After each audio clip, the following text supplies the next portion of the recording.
Hey guys, this is God of Politics. I'm going to a brand new video, but before we get started with this video, please like this video and subscribe to the channel. Also follow me on Twitter and join the Discord. Those are both linked down in the description. But in today's video, I'm going to be talking about a very exciting event that happened yesterday, and that is the reapportionment numbers. This only happens 1 in 10 years, so it's only happened a handful of times in American history, and we did get the reapportionment numbers, and it was surprisingly quite tame. We didn't actually have too many states that had a change in electoral vote numbers. 37 states will have zero change. 13 states will have a change. And as you can see here, these are the states that lost one electoral vote: West Virginia, Michigan, New York, California, Illinois, Ohio, and Pennsylvania. The states that gained one electoral vote are North Carolina, Oregon, Colorado, Montana, and Florida. And the one state gaining 2 electoral votes was the state of Texas. So we look at this on a map here, and we can see that it is generally, the general sense of what's happening is that the Sun Belt is gaining more in population. It was quite surprising that Arizona did not gain a district. Georgia, I believe, next time will gain a district. So the Sun Belt is gaining in population, whereas the Northeast and Midwest is losing population. As they pointed out at the press conference, the Northeast's population decline actually slowed in this decade, but the main decline was in the Midwest. You look at Pennsylvania, which of course, there's debates on whether that's Midwest, Northeast, but Pennsylvania lost an electoral vote, West Virginia lost an electoral vote, Ohio lost one, Michigan lost one, and Illinois. These states are Midwestern states, and they are not only declining as a share of the rest of the population, but states like West Virginia and Illinois actually lost total population. West Virginia losing 3.2% of their total population, so that's really not good for them. But then we look at this from a partisan perspective, and you can see here that in the 2020 election, Biden would have had 3 less electoral votes because he would have lost one in Illinois, lost one in California, lost one in Michigan and New York and Pennsylvania. Trump would have lost electoral votes in Ohio and West Virginia, but he would have gained 2 in Texas, gained 1 in Florida, gained 1 in North Carolina, and gained 1 in Montana.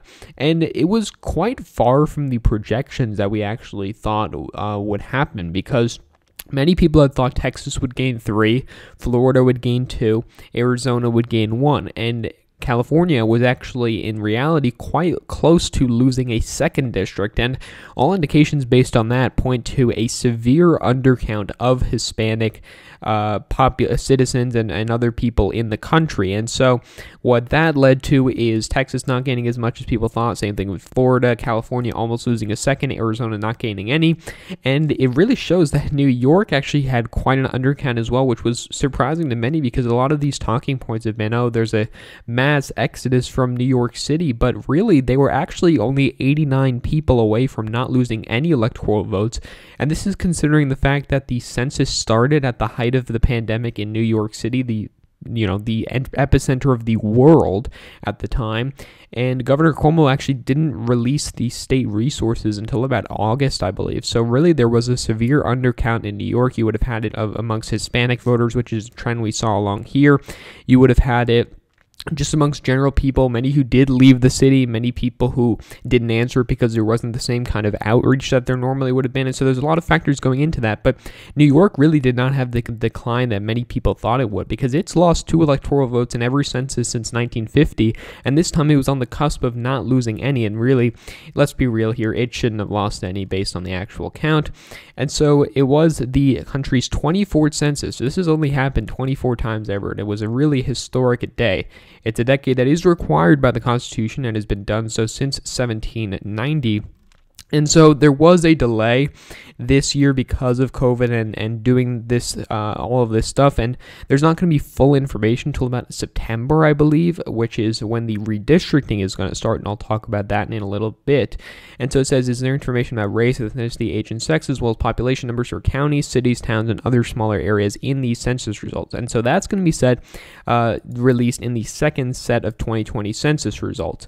And that is going to be, as I said, probably in September. It says multiple months past August, it says. So that's going to be quite a ways away, and it's going to affect the redistricting lot as well. But then we look at this from a more partisan basis, and that, it's not always the most, reliable thing to do. It's not necessarily the best thing to do, but it is interesting to see how this is going to affect politics. And so we do see this and the states that gained seats and the states that lost seats. And I pointed out that it is going to affect the electoral vote numbers, because Biden would have had 3 less electoral vote numbers had that happened in 2020. And so we look at this as an impact on redistricting. As you can see here, Republicans have control in a lot of these states, many of which gained electoral votes. Texas and Florida are the key examples here. They both gained electoral votes, as well as some of these other states here, which Republicans are going to net seats as well. North Carolina also gained an electoral vote, which Republicans will probably get. And Democrats really only have total control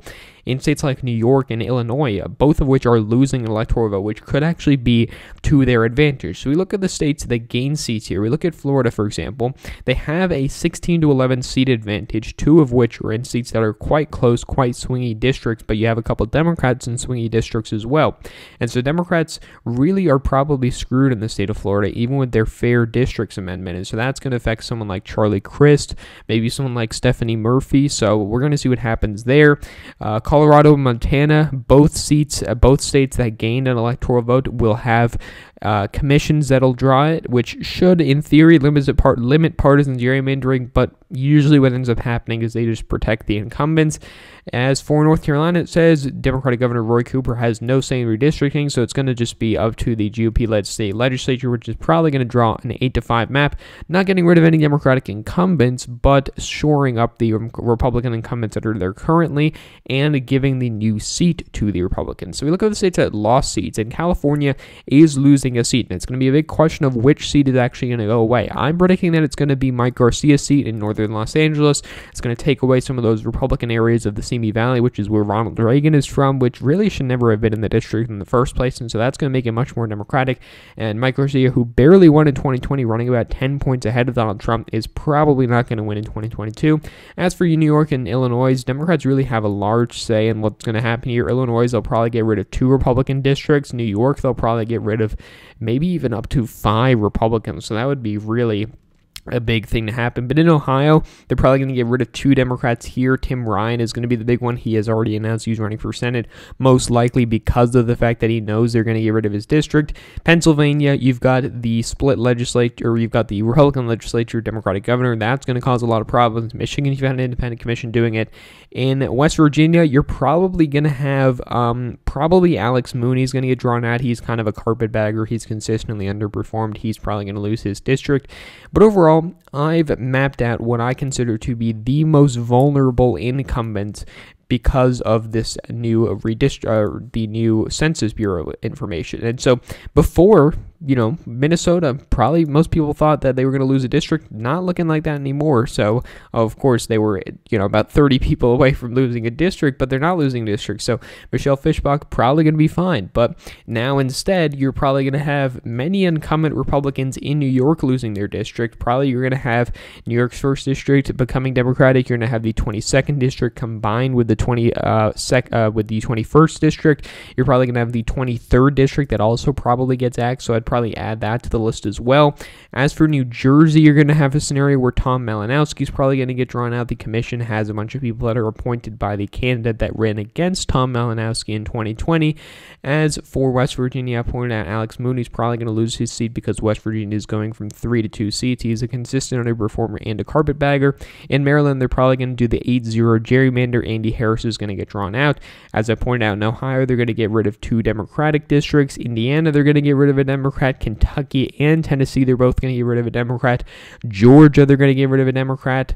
Missouri, they're going to get rid of a Democrat. Kansas, they're going to get rid of a Democrat. Iowa, they probably will get rid of a Democrat, but there is some contention over what's going to happen there. Texas, they're probably also going to get rid of a Democratic candidate there. So you've got a lot of losses for the Democrats, maybe even one in Connecticut, most likely one in New Hampshire. So there's a lot of bad things for Democrats. On the bright side for Democrats, they'll gain 2 in Illinois. They could gain as many as 5 in New York. They'll gain 1 in New Mexico. They'll gain maybe 1 in California. So you're looking at probably about 15 truly vulnerable Democratic incumbents and probably about 10 vulnerable Republican incumbents, which would almost give the Republicans the control of the House of Representatives solely based on redistricting, and they really do have an advantage. But overall, to see and determine who this redistricting helps, who this Census Bureau, this data helps, I would say Republicans, for sure. It does help Republicans, but by less than what people thought it would. Many people thought Texas and Florida would gain an additional seat, Arizona would gain an additional seat, New York would maybe lose a second one, Alabama wouldn't lose one, which they didn't end up losing one, Minnesota would lose another one, but it was not that bad for Democrats, and while it could have been worse, could have been better. So we will see what happens in the future. I'm actually going to be doing a new series where I do my predictions for the redistricting in each individual state, which I think is going to be a fun series, which I will be doing and starting up very, very soon. So thank you all for watching this video. Please like this video and subscribe to the channel. Also follow me on Twitter and join the Discord. These are both linked down in the description. But again, guys, thank you all for watching this video, and I will see you guys later.